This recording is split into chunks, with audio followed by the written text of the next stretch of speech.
ધ્યાન દ્વારા જ રૂપ પ્રાપ્ત થતું હોય છે. બહુ સુંદર સિદ્ધાંત અહીંયા આગળ સુખદેવજી સમજાવવા માંગે છે કે આપણે જેનું ધ્યાન કરીએ એનું રૂપ આપણને પ્રાપ્ત થાય. શું બનવું એ નક્કી આપણે કરવાનું. જેને આપણે ચિત્તમાં રાખીએ એનું સ્વરૂપ આપણને મળે. ભગવાન જો ચિત્તમાં આવી જાય તો હું તમે ભગવાન બની શકીએ છીએ. જેમ ઈયળ ભમરીનું ધ્યાન કરતા કરતા ભમરી બને એમ માનવે પરમાત્માનું ધ્યાન કરતા કરતા કરતા કરતા પરમાત્મા બની જવું જોઈએ.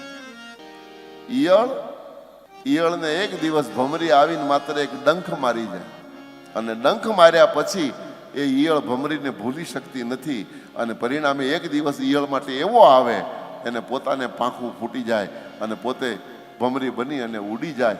ઈયળ જેમ ભમરી બને એમ માનવે ભગવાનનું ભજન કરતા કરતા કરતા ખુદ ભગવાન બની જવું જોઈએ. બાકી હે રાજા, આ સંસારમાં ઈચ્છાઓનો કોઈ અંત નથી. ઈચ્છાઓની પૂર્તિ કરનારા દેવતાઓનો પણ કોઈ અંત નથી. આ આપણી ઈચ્છાઓ જ આપણને પાડે છે. ઈચ્છાઓના અનંતપણાના કારણે હું તમે આ સંસારમાં દુઃખ જ ભોગવી રહ્યા છીએ. ઈચ્છાઓ જ દુઃખ આપે છે. ઈચ્છાઓ જ આ સંસારમાં મને તમને પાડે છે.